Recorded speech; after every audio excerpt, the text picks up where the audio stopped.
de mendiant à millionnaire par la main de Dieu. Il dormait dans les rues, endurait la faim et le mépris, mais n'a jamais perdu foi.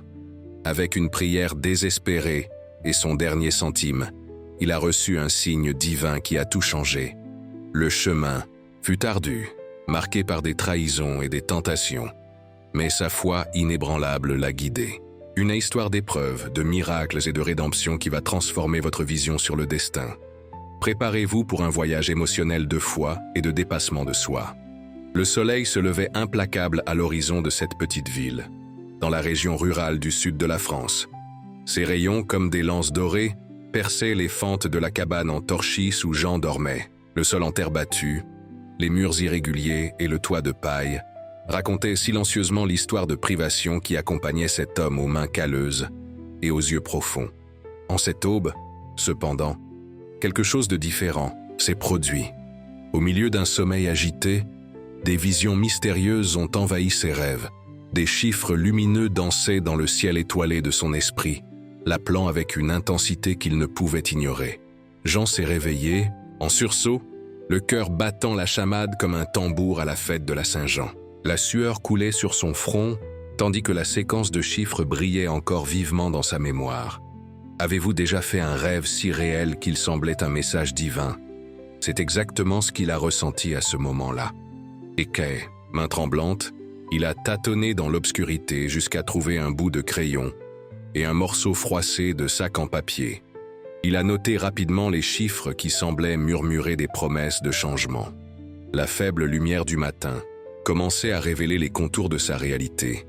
La table de bois ébréchée, la chaise bancale, le poêle à bois froid depuis la veille. Au mur, une image décolorée de la Vierge Marie observait silencieusement cet enfant de Dieu qui n'avait jamais perdu foi, même lorsque le ciel semblait de bronze et la terre refusait de porter ses fruits. À 35 ans, Jean portait sur son corps les marques d'une vie de sacrifice. Sur son visage précocement vieilli, des rides dessinaient des cartes d'épreuve. Sur ses mains, des callosités formaient une carapace naturelle de celui qui avait toujours tiré de la terre la subsistance que Dieu permettait. Mais dans sa poitrine, dans sa poitrine, il gardait 3 trésors que la région rurale la plus sèche ne pouvait dessécher. Une foi qui déplaçait les montagnes, un entêtement que même les pires sécheresses ne pliaient pas, et une générosité qui le faisait partager jusqu'au dernier grain de haricot avec quiconque en avait besoin. La sécheresse, cette vieille connaissance des gens de la campagne, sévissait dans la région depuis des mois. La rivière qui servait autrefois la communauté s'était transformée en une cicatrice aride dans le paysage. Les quelques animaux qui résistaient marchèrent la tête basse, comme s'ils demandaient pardon d'exister encore quand tout autour dépérissait. Au marché local, où Jean trouvait du travail en déchargeant des marchandises ou en balayant le sol poussiéreux, les commerçants arrivaient de plus en plus découragés, avec moins de produits et des visages plus abattus. « Serait-ce le signe que je demande, mon Dieu ?» murmura-t-il pour lui-même, en regardant les chiffres griffonnés sur le papier. Les souvenirs de l'enfance sont remontés à la surface, comme des bulles qui remontent à la surface d'un lac. Il se souvint de sa grand-mère, assise sur le seuil de la porte, racontant des histoires de personnes dont la vie avait été transformée par des signes divins. Dieu nous parle de différentes manières, mon fils. Parfois c'est dans un rêve, parfois c'est dans un oiseau qui chante différemment, parfois c'est dans un étranger qui croise notre chemin. L'important est d'avoir les oreilles du cœur ouvertes pour écouter, disait-elle, en filant du coton avec des doigts agiles, malgré son âge. Ces paroles, plantées dans la terre fertile de son âme enfantine, avaient grandi avec lui. Et maintenant, homme fait, Jean se demandait si ce rêve était vraiment un message, ou juste le délire d'un homme fatigué d'attendre des jours meilleurs. Le conflit intérieur le consumait. Croire que Dieu avait un plan spécial pour lui, ou accepter que son destin soit bien cette vie de privation. Vous êtes-vous déjà demandé si vous méritiez quelque chose de mieux, ou si vous deviez simplement accepter ce que la vie vous offre? Le soleil étant déjà haut, Jean partit à la recherche de sa subsistance quotidienne. Il portait dans sa poche ses dernières pièces, gardées avec tant de sacrifices pour les urgences. En passant devant la petite épicerie de Monsieur Jean, il vit l'affiche annonçant la loterie locale. Les chiffres du rêve brillèrent dans son esprit avec une intensité renouvelée. Une voix intérieure, qui ressemblait étrangement à celle de sa grand-mère, semblait l'encourager. « Dieu n'envoie pas de message pour rien, mon fils. » Après des moments d'hésitation qui parurent durer une éternité, Jean décida de miser ses économies sur ces chiffres. Non par cupidité ou désespoir, mais par un sentiment inexplicable qu'il devait faire confiance à ce signe. En remettant l'argent, il ressentit un mélange de culpabilité et d'espoir. Et s'il était imprudent? Et si cet argent manquait pour un médicament ou pour les haricots? De la semaine, les jours suivants se sont écoulés entre le travail ardu et l'attente silencieuse. Jean n'a parlé à personne de son pari ou de son rêve. C'était quelque chose d'intime entre lui et Dieu. Les nuits sans sommeil, il regardait par la fenêtre et contemplait les étoiles, essayant de déchiffrer les intentions divines dans les constellations qui pointillaient le ciel du sud de la France. Le matin du tirage, Jean s'est réveillé avec une sensation étrange dans la poitrine, comme si quelque chose d'important était sur le point de se produire. Il a travaillé au marché comme d'habitude, portant des caisses, balayant, aidant là où c'était nécessaire. Ses mains calleuses bougeaient automatiquement, tandis que son esprit divaguait entre prières et attentes. À la fin de la journée, fatigué et couvert par la poussière rouge caractéristique de cette terre, il se dirigea vers l'épicerie de Monsieur Jean. Son cœur battait si fort qu'il craignait que tout le monde puisse l'entendre. Le petit établissement était plus rempli que d'habitude, avec des gens commentant les résultats de la loterie. Jean s'approcha timidement, tenant le billet moite dans ses mains tremblantes. « Nous avons un gagnant du 3e prix ici en ville », annonçait Monsieur Jean avec un large sourire sur son visage ridé par le temps. « Quelqu'un a trouvé 5 numéros et va empocher une bonne petite somme d'argent. » Le monde sembla s'arrêter lorsque Jean confirma que ces numéros, ceux-là même qui avaient brillé dans son rêve, avaient été tirés au sort. Ce n'était pas le prix principal, mais c'était suffisant pour acheter des provisions pour tout le mois et encore mettre un peu de côté. Des larmes silencieuses coulèrent sur son visage, tandis qu'il remerciait mentalement. Ce n'était pas une fortune, mais c'était un signe que Dieu ne l'avait pas oublié. Cette petite victoire a ravivé une flamme longtemps endormie dans le cœur de Jean.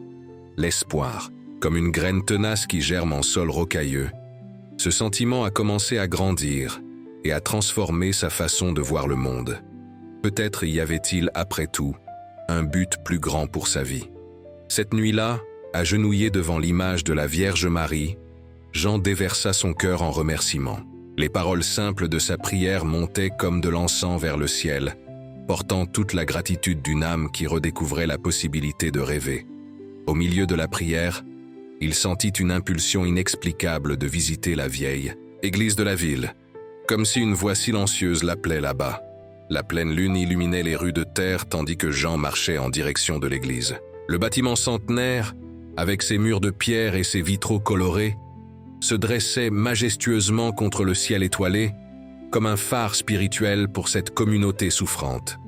En entrant, la lumière des bougies créait des ombres dansantes sur les murs, donnant vie aux images sacrées qui observaient les fidèles depuis des générations. Sur l'autel latéral, agenouillé en prière, se trouvait le Père Pierre, un homme aux cheveux blancs et aux yeux bienveillants qui servait cette paroisse depuis des décennies. Le religieux, en remarquant la présence de Jean, sourit avec cette sagesse sereine que seules les années peuvent accorder. « Quel bon vent vous amène à la maison du Seigneur à cette heure, mon fils ?»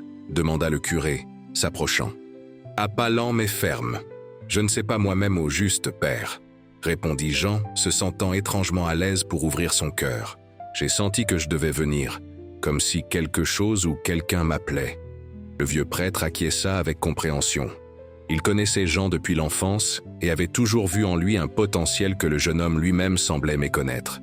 Il l'invita à s'asseoir sur les bancs de devant, où la lumière d'un vitrail particulièrement beau créait une mosaïque colorée sur le sol de pierre. « Vous savez, Jean, j'ai toujours cru que Dieu plaçait des talents en chacun de ses enfants. Des talents qui ne sont pas pour notre propre orgueil, mais pour servir les autres et le glorifier, » commença le père, avec cette voix qui mêlait autorité et tendresse. « Je me souviens quand vous étiez enfant et que vous faisiez ces jouets en bois si jolis.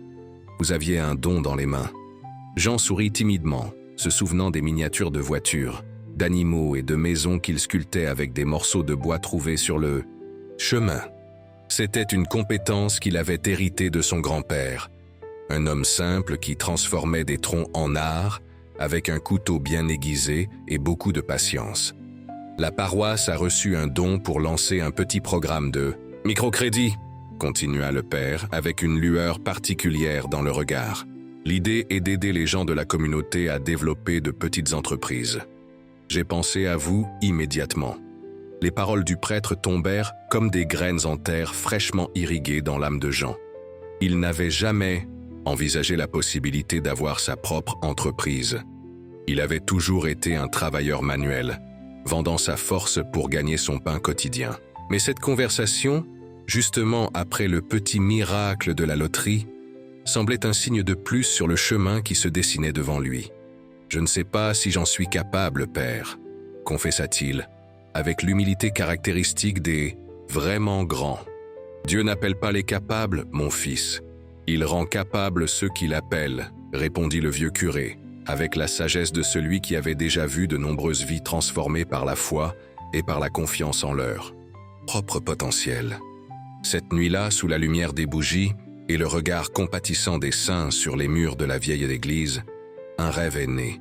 Un rêve petit, comme une graine de moutarde, mais avec le potentiel de grandir et de se transformer en un arbre touffu où beaucoup trouveraient refuge. Avec le petit prêt de la paroisse et les économies du prix de la loterie, Jean a lancé une modeste entreprise d'artisanat. Il a ressuscité les techniques qu'il avait apprises de son grand-père et qui étaient endormies depuis des années.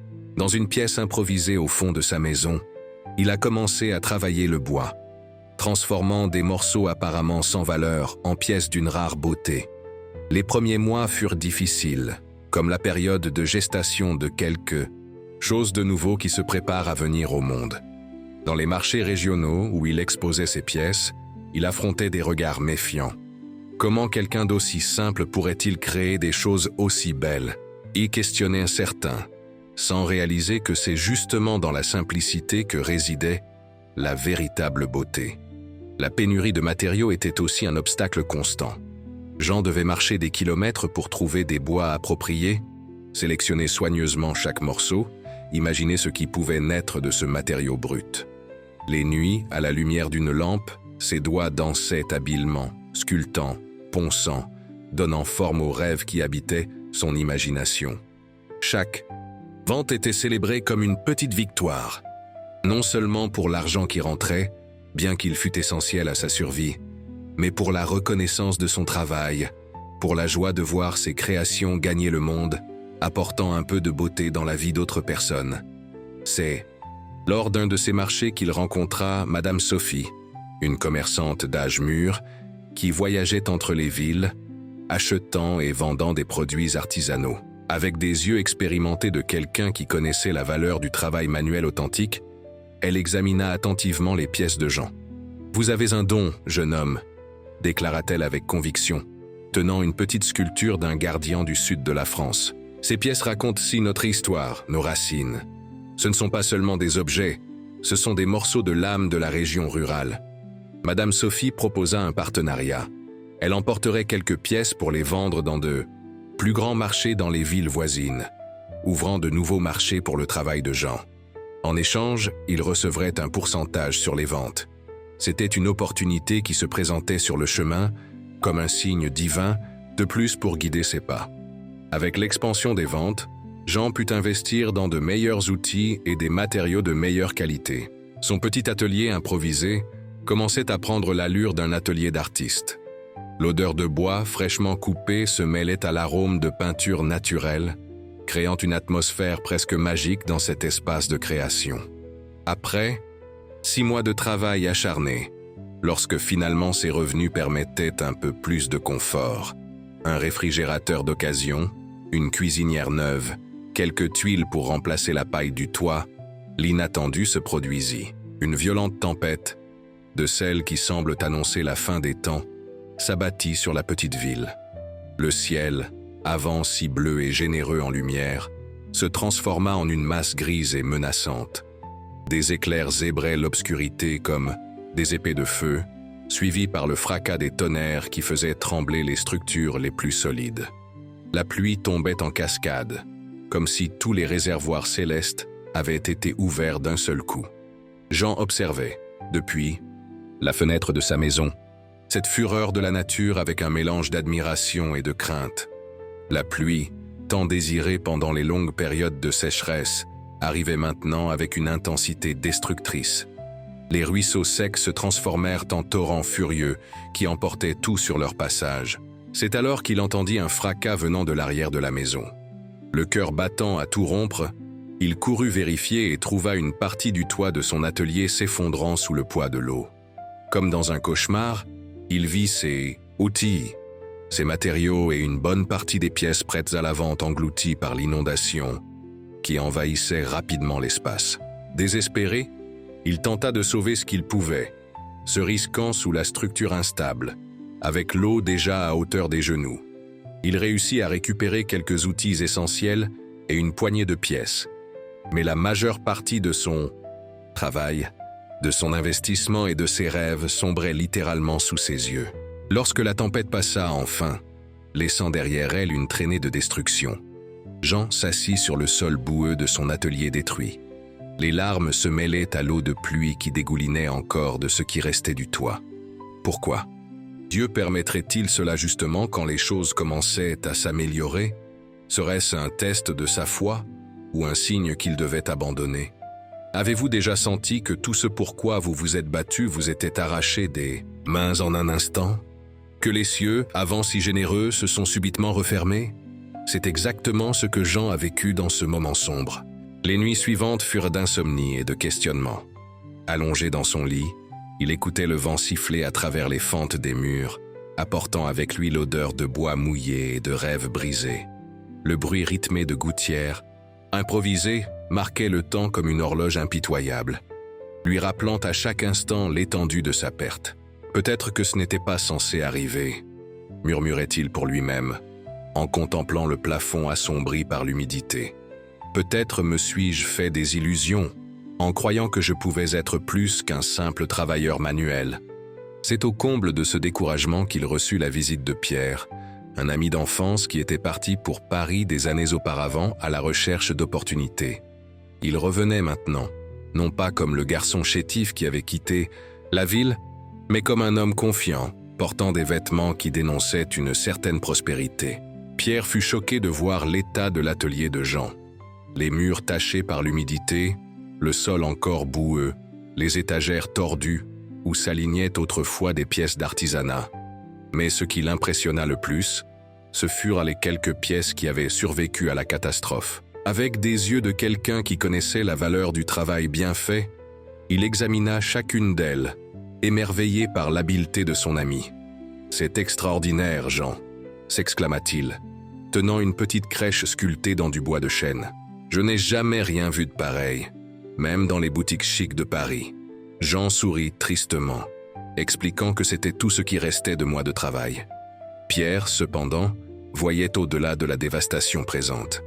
Il voyait une opportunité là où son ami ne réussissait qu'à voir des ruines. « J'ai une proposition à te faire, » dit Pierre, avec cette lueur dans les yeux de celui qui entrevoit des possibilités que d'autres n'ont pas encore perçues. « Je suis revenu parce que mon terroir me manquait, notre terre.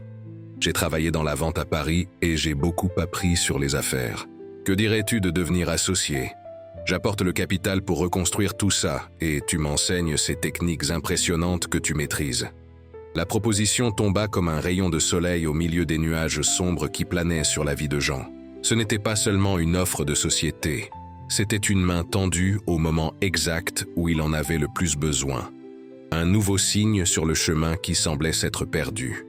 Avec l'injection de capital apportée par Pierre, le petit atelier ne fut pas seulement reconstruit, mais transformé. Des murs solides remplacèrent les anciennes structures fragiles. Un toit résistant garantissait une protection contre les tempêtes futures. Des outils de qualité occupaient des établis bien conçus. L'espace exhalait des possibilités. Pierre, avec son expérience dans la vente et le marketing, ne tarda pas à réaliser que le point fort du travail de Jean résidait justement dans ses racines profondes dans la culture locale. Il créa un site web mettant en avant le caractère traditionnel et authentique des pièces, racontant l'histoire derrière chaque création, valorisant non seulement le produit final, mais tout le processus et la signification culturelle qu'il portait. Les gens en ont assez de l'artificiel, du jetable, expliquait-il en photographiant Jean au travail pour l'inclure dans le matériel promotionnel. Il recherche la connexion, l'authenticité, des histoires qui touchent le cœur. Et c'est exactement ce que ton travail offre. Le partenariat prospéra au-delà des espérances les plus optimistes. Jean, désormais plus seul dans son parcours, trouva en Pierre non seulement un associé, mais un frère avec qui partager des rêves et des responsabilités. Ensemble, ils transformèrent ce qui avait commencé comme une petite entreprise de survie en une affaire prometteuse. À mesure que les commandes augmentaient, un nouveau défi apparut. Comment répondre à la demande croissante sans compromettre la qualité artisanale qui était la marque de fabrique de leur travail? C'est alors que Jean eut l'idée de partager ses connaissances avec d'autres membres de la communauté, en particulier les jeunes. Mon grand-père disait toujours que la connaissance gardée est comme une graine dans le grenier. Elle ne se multiplie pas, commenta-t-il avec Pierre. Si nous voulons vraiment grandir, nous devons former d'autres artisans, transmettre ce que nous savons. Ainsi naquit la petite école d'artisanat, fonctionnant initialement dans l'atelier agrandi lui-même. Des jeunes qui voyaient auparavant comme seul avenir la migration vers les grandes villes trouvaient maintenant une alternative, apprendre un métier traditionnel, valorisé et avec un marché en croissance. En peu de temps se forma une petite coopérative où chaque artisan, bien que travaillant sous la direction de Jean, avait la liberté d'exprimer sa créativité individuelle. 9 mois après la tempête dévastatrice, ce qui semblait être la fin d'un rêve s'était transformé en une réalité qui profitait à plusieurs familles locales. Le petit atelier s'était transformé en un espace vaste et organisé où plusieurs personnes travaillaient en harmonie, chacune contribuant avec ses talents spécifiques à un objectif commun. C'est à ce moment d'épanouissement que le travail de la coopérative attira l'attention d'un magazine national de tourisme. Un journaliste qui visitait la région en recherchant des manifestations authentiques de la culture populaire fut impressionné par la qualité et la signification des pièces produites. L'article qu'il écrivit, illustré de belles photographies, mettait en avant non seulement l'artisanat en soi, mais toute l'histoire de dépassement de soi derrière cette entreprise. De la terre à l'art, comment un rêve a transformé une communauté dans la région rurale du sud de la France, annonçait le titre de l'article, qui occupait plusieurs pages de la prestigieuse publication. Le texte narrait le parcours de Jean, du rêve des chiffres à la formation de la coopérative, le présentant comme un gardien de tradition en temps de massification culturelle. La répercussion fut immédiate et surprenante. Le téléphone de la coopérative, récemment installé pour faciliter les contacts commerciaux, ne cessait de sonner. Des emails s'accumulaient dans la boîte de réception du site web. Parmi les personnes intéressées, des acheteurs internationaux spécialisés dans l'art populaire français, enchantés par l'authenticité et l'histoire derrière les pièces.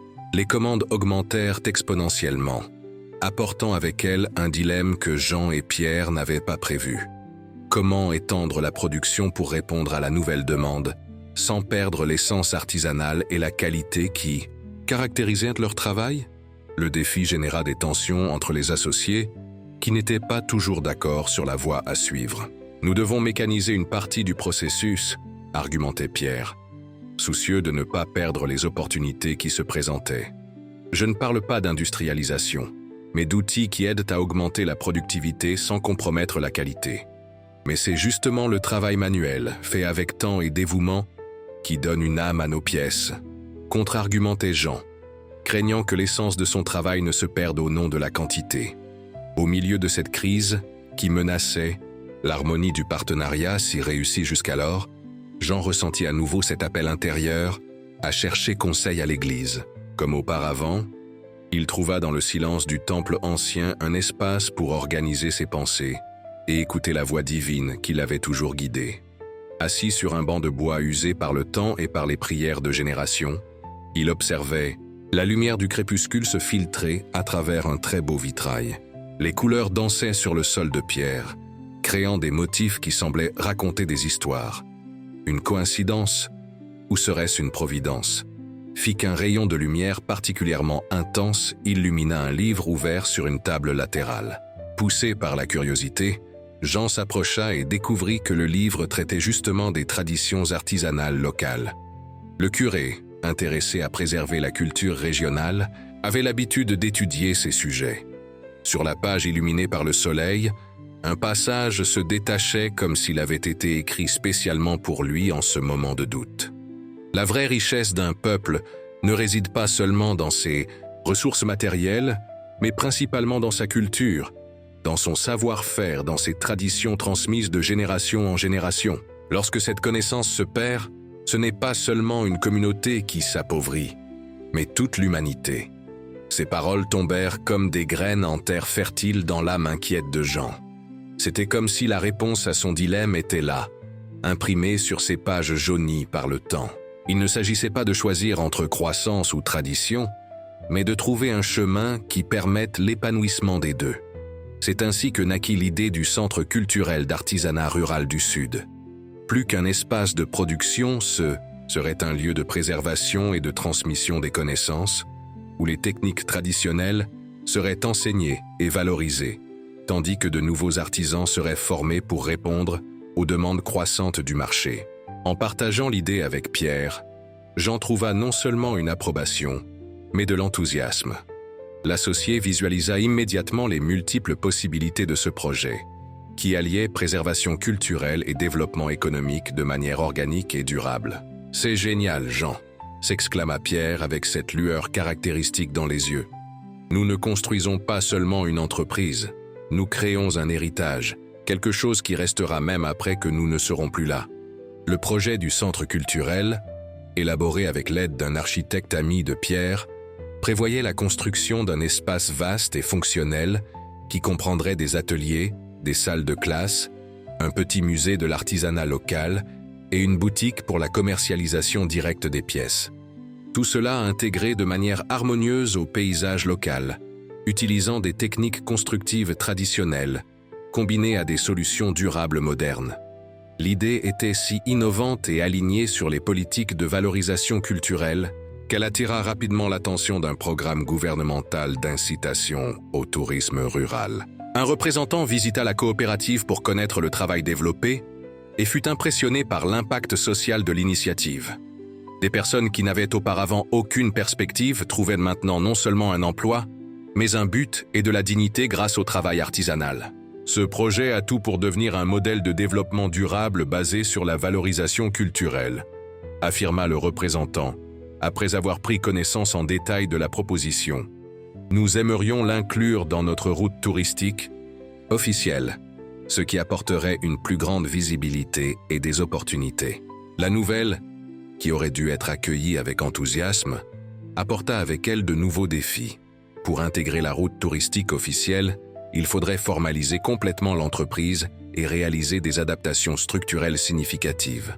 Les coûts estimés étaient bien au-delà de ce dont il disposait pour le moment, même avec la croissance des ventes. « Nous sommes si proches », se lamentait Jean, en contemplant les dessins du projet qui semblaient maintenant éloignés de la réalisation. Peut-être est-ce encore un test de notre persévérance. C'est alors que l'inattendu interféra une fois de plus dans le cours des événements. Le reportage publié dans le magazine de tourisme était parvenu à des endroits qu'il n'imaginait même pas. Une délégation étrangère, composée de chercheurs et d'investisseurs, intéressés par des initiatives durables à travers le monde, inclut la petite ville dans son itinéraire de visite en France, spécifiquement pour connaître le travail de la coopérative. Parmi les visiteurs se trouvait Maurice Leblanc, un entrepreneur français passionné par les cultures traditionnelles et leur préservation. En connaissant le travail de Jean et son histoire de dépassement de soi, il fut profondément touché. En observant l'artisan transformer un morceau de bois apparemment ordinaire en une pièce d'une rare beauté, quelque chose bougea dans son cœur endurci par les années d'affaires.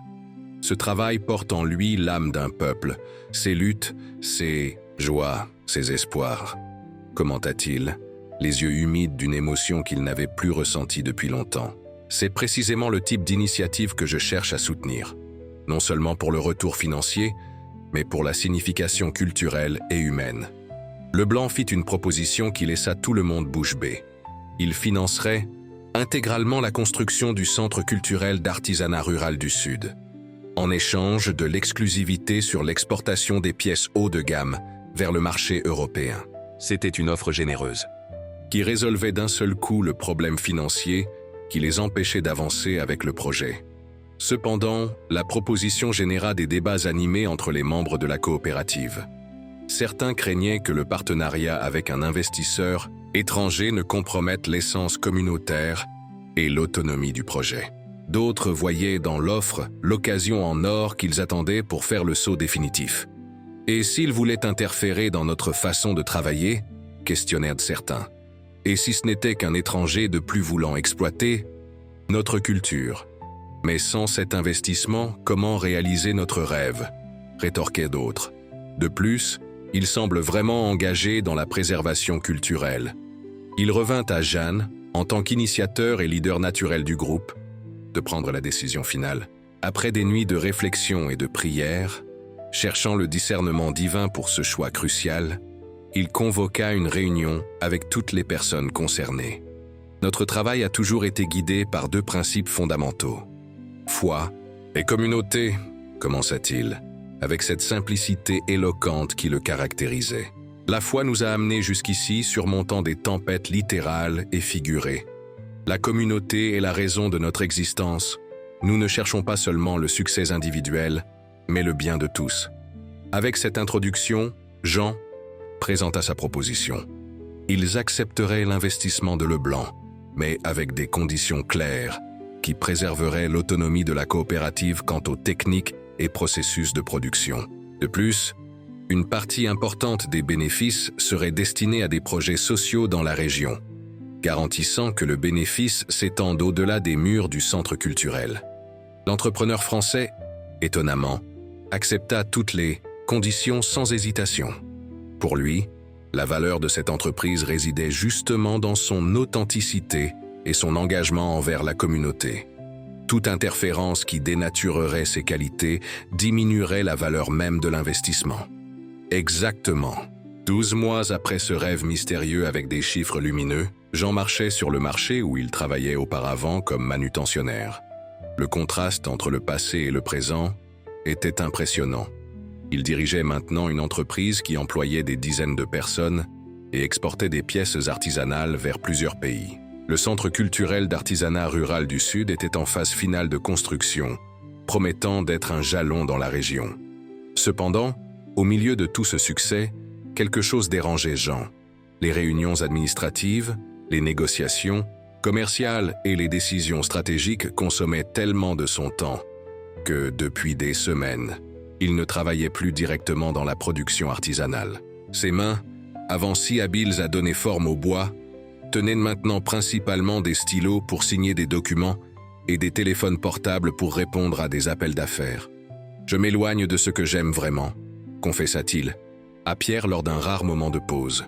« Le parfum du bois me manque, le contact direct avec le matériau, la sensation de voir une pièce naître entre mes mains. » L'associé, qui connaissait bien son ami, comprenait parfaitement cette inquiétude. Ce n'était pas seulement de la nostalgie ou une résistance au changement, c'était la nécessité de maintenir vive l'essence qui avait donné naissance à tout cela. C'est lors du festival annuel de la ville, au milieu du parfum de plats, typique et au son des violons traditionnels, que Jean eut un moment de clarté profonde. En observant de jeunes artisans démontrer des techniques qu'il leur avait enseignées, il ressentit un mélange de fierté et de nostalgie qui lui fit comprendre son véritable appel. « Je ne suis pas né pour être entrepreneur », se dit-il, tandis que le soleil se couchait en teintant le ciel de tons orangés. « Ma mission n'est pas d'accumuler des richesses, mais de préserver et de transmettre des connaissances qui risquent de se perdre. » Avec cette compréhension renouvelée de son objectif, Jean réorganisa l'entreprise. Il invita un administrateur compétent à s'occuper de la partie gestion, tandis que lui et Pierre se consacreraient à ce qu'ils faisaient le mieux. Lui à l'enseignement des techniques artisanales et au développement de nouvelles pièces. Son associé à la stratégie marketing et aux relations avec les clients. Complétant cette restructuration, Il créa une fondation qui destinait une partie importante des bénéfices à des projets sociaux dans la région, en particulier ceux axés sur l'éducation et la préservation culturelle. Le Centre culturel d'artisanat rural du Sud, finalement inauguré, devint non seulement un lieu de production et de commerce, mais un véritable gardien des traditions et un promoteur du développement communautaire. L'histoire de Jean, de sa foi, inébranlable, et de la façon dont il a transformé les adversités en opportunités, se répandit comme une traînée de poudre. D'autres communautés, inspirées par son exemple, commencèrent à valoriser leurs propres connaissances traditionnelles comme ressources économiques, créant des initiatives similaires adaptées à leur réalité locale. 2 ans après ce rêve mystérieux, avec des chiffres lumineux, ce qui avait commencé comme un petit pari à la loterie s'était transformé en un empire d'artisanat durable. Les pièces produites par la coopérative étaient désormais convoitées par des collectionneurs du monde entier, exposées dans des galeries d'art et des musées, valorisées non seulement pour leur beauté, mais pour l'histoire qu'elles portaient. Dans TOS, une interview pour un documentaire sur l'entrepreneuriat social. Lorsqu'on l'interrogea sur le secret de son succès, Jean répondit avec cette simplicité profonde qui l'avait toujours caractérisé. « Ce n'était pas mon plan, mais le plan de Dieu pour moi. Il m'a donné la vision quand je m'y attendais le moins et la force quand j'en avais le plus besoin. J'ai appris que nos talents ne sont pas pour notre propre bénéfice, mais pour servir les autres. La vraie richesse n'est pas dans ce que nous accumulons, mais dans ce que nous partageons. » L'homme qui auparavant avait du mal à subvenir à ses besoins était maintenant considéré comme un millionnaire, bien qu'il continuât à vivre simplement. Sa plus grande richesse, comme il avait l'habitude de le dire en observant de jeunes, Jean apprendre des métiers traditionnels dans le centre culturel qu'il avait fondé, n'était pas dans son compte bancaire, mais dans la dignité qu'il avait aidé à restaurer dans sa communauté. Les matins dans la région rurale continuent d'être chauds. Le soleil frappe toujours la terre pendant les périodes de sécheresse, et la vie suit son cours naturel de défis et de bénédictions. Mais maintenant, dans cette petite ville, il y a une histoire vivante de dépassement de soi qui inspire chaque nouveau jour. Une histoire qui nous rappelle que parfois, Dieu utilise des signes mystérieux, comme des chiffres lumineux dans un rêve, pour éveiller en nous le courage de faire le premier pas vers l'extraordinaire destin qu'il a planifié.